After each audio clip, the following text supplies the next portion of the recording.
अस्सलाम वालेकुम दोस्तों, कैसे हो? मुझे उम्मीद है कि आप सब सही हो गए। न्यू अपडेट के साथ मैं आपके सामने फिर हाजिर हो चुके हैं। कुवैत में रहते हैं, कुवैत की खबरों से हमेशा के लिए अपडेट रहना चाहते हैं। ये वीडियो आप शुरू से लेकर आखिर तक देखते रहिए। इस वीडियो के अंदर मैं आपको काफ़ी ज़्यादा इंपॉर्टेंट जानकारी देने वाला हूँ। तो सबसे पहले हम बात कर लेते हैं, अगर किसी भी तरीके से आप कोई भी इस तरीके का सोशल मीडिया पर वीडियो वगैरह बनाते हैं जिसमें करेंसी वगैरह या फिर वर्दी वगैरह या फिर कुछ ऐसी चीज़ें दिखाते हैं जो किसी की प्राइवेट हों या फिर गवर्नमेंट की चीज़ों को दिखाते हैं कुवैत के अंदर, तो ये काम बिल्कुल ना करें। क्योंकि अभी हाल ही में एक बंदे को पकड़ा गया है जो कि करेंसी काफ़ी ज़्यादा दिखा रहा था और इस तरीके से उसका वीडियो बनाने का एटीट्यूड इसी तरीके से था।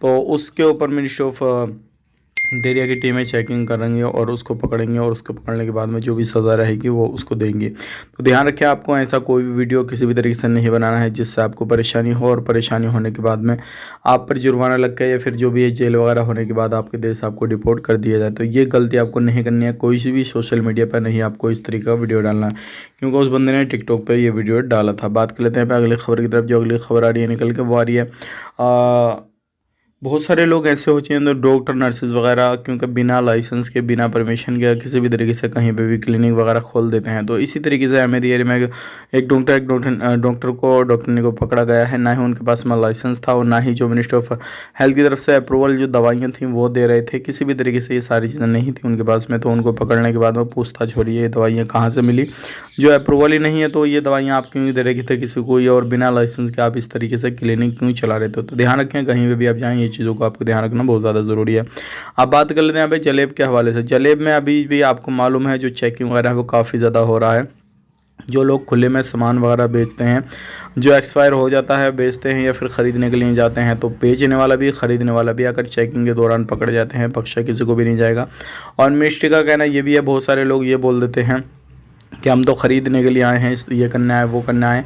तो ऐसी कंडीशन में दोनों बंदों को पकड़ा जाएगा, ख़रीदने वाले को भी पकड़ा जाएगा, बेचने वाले को भी पकड़ा जाएगा। तो ये चेकिंग वगैरह अभी भी चल रहे हैं और अभी भी चेकिंग हो रहे हैं। तो आपको ध्यान रखना, और इस तरीके से कहीं पर भी ऐसा सामान आपको नहीं ख़रीदना है जिससे आपकी परेशानी बढ़ जाए और आपको जो है पकड़ने के बाद डिपोर्ट कर दिया जाए। बात कर लेते हैं अगली खबर की तरफ। जो अगली खबर आ रही है निकल के, ये भी काफ़ी बड़ी है। ध्यान रखिएगा, अभी अगर आप कहीं पर भी काम काज करते हैं और आप अपने देश के लिए सफ़र करना चाहते हैं और सोचते हैं कि हम कुवैत में काम करने के लिए जाएं या फिर कुवैत से जाएं, तो इस तरीके से आप कोई भी नशीला सामान या नशीली दवाई वगैरह, नशे का कोई भी जो है पाउडर वगैरह ना लेके जाएं। क्योंकि एक बंदे को एयरपोर्ट पे पकड़ा गया है जिसके शूज़ के अंदर, यानी कि जो मोजे वगैरह पहनता उनके अंदर और जूतों के अंदर जो था कुछ नशीले पाउडर वगैरह पाए गए हैं। तो ये चीज़ें आपको नहीं करनी है भाई, क्योंकि हर जगह पे हर एयरपोर्ट पे सख्ती काफ़ी ज़्यादा पहले वाला माहौल नहीं रहा और छानबीन काफ़ी ज़्यादा होती है। अगर इस तरीके से आप पकड़े गए, ज़्यादा मसला लेके जाएंगे साथ में, तो हो सकता है काफ़ी लंबी सज़ा हो जाए, और कम रहेगा तो भी आपको सज़ा तो होनी है, जुर्माना लगना है और हमेशा के लिए बैन भी कर दिया जाएगा। तो ये थी आज की कुछ जानकारी जो कि मैंने आपसे शेयर कर दी। वीडियो अच्छा लगा लाइक करें, शेयर करें। आप अपना ख्याल रखें, अपनी फैमिली वालों का ख्याल रखें। Take care, bye bye.